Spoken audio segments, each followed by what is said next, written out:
सनातन धर्म ज्ञान गंगा चैनल में आप सभी का स्वागत है। मेरे समस्त प्यारे कृष्ण भक्तों, आप सभी को जय श्री कृष्णा। श्री भगवान आप सभी का जीवन आनंदमय, मंगलमय तथा भक्तिमय करें, ऐसी श्री भगवान जी से प्रार्थना है। मेरे प्यारे कृष्ण भक्तों, सनातन धर्म ज्ञान गंगा चैनल में हम लोग इस वक्त श्रीमद् भगवद गीता ज्ञान हिंदी सरल रूप समझ रहे हैं, जिसके तहत हम अध्याय 2 के श्लोक 33 तक समझ चुके हैं। इससे आगे हम अगले वीडियो में समझेंगे। आज हम रविवार विशेष प्रकृति सनातन धर्म में बताया प्रकृति विज्ञान को समझते हैं। जय श्री कृष्ण। मित्रों, आज का विषय है कि हमारे वेदों के अनुसार हमारे सृष्टि की रचना किस प्रकार हुई। जय श्री कृष्ण। मेरे प्यारे कृष्ण भक्तों, आधुनिक विज्ञान के अनुसार इस ब्रह्मांड की उत्पत्ति एक महाविस्फोट के कारण हुई, जिसको बिग बैंग थ्योरी कहा जाता है, जिसके तहत एक विस्फोट के कारण इस ब्रह्मांड की उत्पत्ति हुई और ये नित्य आज तक भी विस्तार की ओर बढ़ते हुए इसके अंदर मौजूद मैटर ने अनेकों रूप धारण करके अनेकों जीव, अनेकों पिंड तथा अनेकों ब्रह्मांड आकाश गंगाओं की रचना की। यही आज के आधुनिक विज्ञान की थ्योरी है।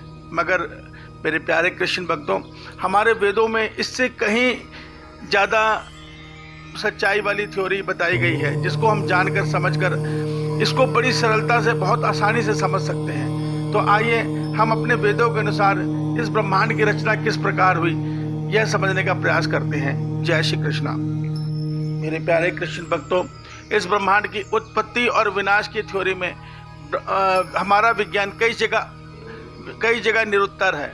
उसको कई बातों में आज कोई ज्ञान नहीं है।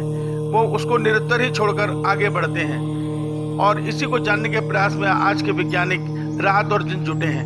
मगर हमारा सनातन धर्म का विज्ञान इतना महान है कि उसने इस ब्रह्मांड के विषय में बड़ी सटीक जानकारी हम लोगों को समझाइए।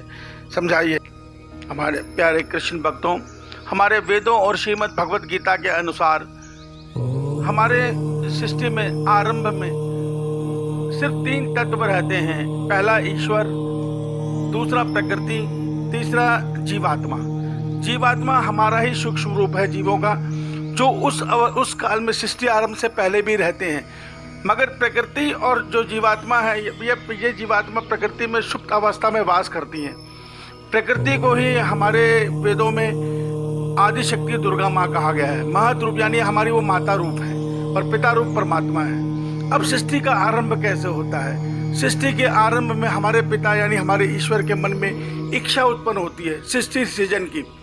तो वो क्या करते हैं? वो अपनी इच्छा शक्ति से ओम का उच्चारण करते हैं। ओम के उच्चारण से इस ब्रह्मांड में, इस प्रकृति में तरंगें उत्पन्न होती हैं। उन तरंगों से ब्रह्मांड एक्टिवेट यानी प्रकृति एक्टिवेट हो जाती है।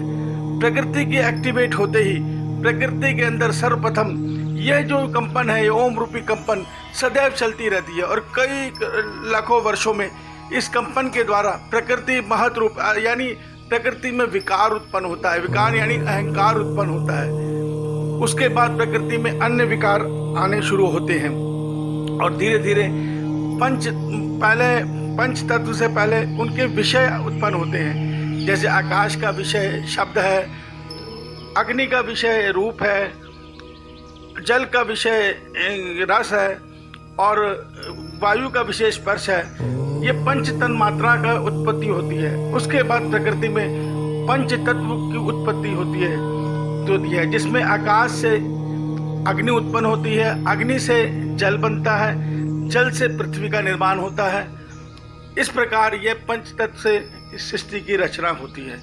ये हमारे वेदों में बताई गई थ्योरी है। अर्थात अव्यक्त ईश्वर से प्रकृति सूक्ष्म रूप में आती है, सूक्ष्म रूप से व्यक्त में आती है। व्यक्त यानी वो पदार्थों में बदलती है धीरे धीरे, और ये कंपन धीरे धीरे संपूर्ण ब्रह्मांड की रचना करती है। अब मजेदार बात देखिए, जो विज्ञान ने पिछले दिनों खोज की थी ये गॉड पार्टिकल की, ये गॉड पार्टिकल क्या ढूंढा उन्होंने ये ढूंढा कि इस ब्रह्मांड में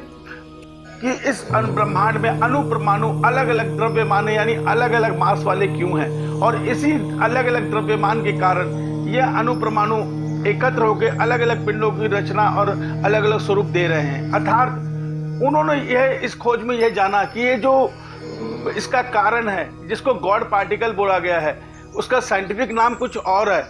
उसमें एक कंपन है और उस कंपन के कारण ही ये सब तत्व आपस में जुड़ रहे हैं और ये रूप बन रहा है। अब देखिए, हमारे वेद पहले से ही बता रहे हैं कि परमात्मा की ओम रश्मि रूपी ओम की जो ध्वनि है, यही ध्वनि की जो कंपन है, इससे ये ब्रह्मांड सारा प्रकृति एक्टिवेट होकर धीरे धीरे जुड़ के बनती है। अब विज्ञान भी उसको यही देख रहा है ओम रूप में प्रकृति के अंदर। इसके बाद सर्वप्रथम शुरू में मैं बताना भूल गया हूँ कि प्रकृति में 3 गुण भी उत्पन्न होते हैं। सत्व गुण से इस प्रकृति में प्रकाश आकर्षण बल उत्पन्न होता है तथा इसके बाद प्रकृति में रजोगुण की उत्पत्ति होती है। रजोगुण से प्रकृति में प्रतिकर्षण बल तथा गति उत्पन्न होती है। यानी कि ये ब्रह्मांड के अंदर जो हलचल हो रही है, ये जो गति हो रही है, ये उत्पन्न होती है। तत्पश्चात ब्रह्मांड में तामस गुण की उत्पत्ति होती है। तामस गुण से इस ब्रह्मांड में निष्क्रियता अर्थात जड़ता तथा द्रव्यमान की उत्पत्ति होती है। इस प्रकार इन तीनों गुणों से इस प्रकृति का निर्माण होता है। मित्रों, ये व्याख्या हमारे वेदों में वर्णित है और वेदों में यहीं तक वर्णित नहीं है। वेद हमारे बताते हैं कि इसी प्रकार यही प्रक्रिया जब उलट रूप में वापस चलती है तो व्यक्त से अव्यक्त, व्यक्त से सूक्ष्म, सूक्ष्म से अव्यक्त में चली जाती है। अर्थात हमारी प्रकृति परमात्मा और जीवात्मा का विनाश कभी नहीं होता। ये सदैव से थे, सदैव रहने वाले हैं और बीच में प्रलय आती रहती है। और जब प्रलय के बाद नई सृष्टि का आरंभ होता है तब परमात्मा अपनी सृष्टि को अपने इच्छा से, सर्वप्रथम परमात्मा के अंदर इच्छा उत्पन्न होती है इस सृष्टि सृजन की, जिससे वो परमात्मा इस सृष्टि को एक्टिवेट कर देते हैं। एक्टिवेट कैसे करते हैं? उनकी ओम रूपी शक्ति, जो उनकी ध्वनि, वो ओम का जो उच्चारण करते हैं, उससे जो तरंगे उत्पन्न होती हैं, उससे इस सृष्टि की रचना होती है। ये हमारे वेदों में बताई गई थ्योरी है और हमारे वेद ये भी बताते हैं ये ब्रह्मांड कभी उत्पन्न नहीं होता। ये ब्रह्मांड वापस प्रकृति की सुप्त अवस्था में चला जाता है, ये खत्म नहीं होता। केवल और केवल ये ब्रह्मांड सुप्त और उसके बाद फिर एक्टिवेट अवस्था में आ जाता है, जिसको एक्टिवेट करते हैं परमात्मा अपनी ओम रूपी शक्ति से, ओम रूपी वाइब्रेशन से। ये सारा ब्रह्मांड सदैव चलता रहता है। मित्रों, हमारे वेद एक बहुत गहरा रहस्य बताते हैं कि ये ओम रूपी शक्ति ही वास्तव में काल है। यही वो क्षण है, यही वो कंपन है जो निष्क्रिय होते हुए भी सबको संचालित कर रहा है। इसी से ये सब कुछ आगे बढ़ रहा है। यही वो काल है, ये सदैव रहता है, ये कभी खत्म नहीं होता। जिस समय सृष्टि महाप्रलय में रहती है तब भी ये ओम का कंपन अगली अवस्था के लिए, अगली सृष्टि के लिए वहां पे काल काम कर रहा होता है। पर इस काल का प्रभाव देखिए, ये काल क्या करता है। ये काल इस सृष्टि के जितने भी तत्व है, 24 तत्व हैं, उन तत्वों को जीर्ण करता है। जड़ तत्वों को जीर्ण यानी उनको नित्य खत्म करता रहता है और एक दिन उनको वो तत्व मृत्यु को प्राप्त होकर फिर दोबारा उसी रूप में दोबारा आ जाते हैं, रूप बदल कर। तो उसको चेतन शक्ति देती परमात्मा की शक्ति आत्मा है। तो यहाँ पे ये सत्य समझ लीजिए कि ये अपरा प्रकृति का ही सारा काम है, जो ये जड़ तत्व रचती रहती है और उसमें चेतन शक्ति देती है परमात्मा की शक्ति आत्मा है, जो जीवात्मा रूप में इस सृष्टि में रहती है। अब आप एक बात समझिए, यहाँ पे ये इस प्रकार सृष्टि का चक्र सदैव चलता रहता है, ये कभी रुकता नहीं है। बीच बीच में प्रलय रूपी पड़ाव आते हैं, जिसमें जब ब्रह्मा जी की दिन और रात्रि आते हैं, तो ब्रह्मा जी के दिन के बाद रात्रि आती है तो छोटी प्रलय आती है। जब परमात्मा की रात्रि आती है तो बड़ी प्रलय आ जाती है। तो इस प्रकार हमारे वेदों के अनुसार ये ब्रह्मांड कभी बनता बिगड़ता नहीं है। ये सुप्त अवस्था से अव्यक्त अवस्था से व्यक्त अवस्था में आता है, जिसको अव्यक्त से व्यक्त करते हैं हमारे परमात्मा अपनी ओम रूपी शक्ति से। इस सत्य को समझ लीजिए। वास्तव में ये बहुत गहरी साइंस है। जब आप इसको वेदों में पढ़ेंगे तो कई जन्म लग जाएंगे इसको समझने में, मगर मैंने इसको बहुत संक्षेप में समझा है और आप लोगों को समझाने का प्रयास किया है। हम सनातन धर्मी हैं, हमारे पास सबसे उन्नत विज्ञान है, हमें ये सच जानना चाहिए।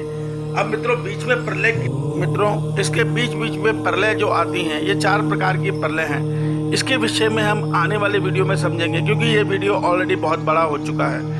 मगर आज इस जानकारी को जानकर हम यह गर्व से कह सकते हैं कि हमारा सनातन धर्म कितना महान है, जिसके लिए वैज्ञानिक 400-500 सालों से जिस ब्रह्मांड को जानने में जुटे हैं, उसके विषय में कितनी शुद्ध और कितनी अच्छी थ्योरी हमारे वेदों में बताई गई है।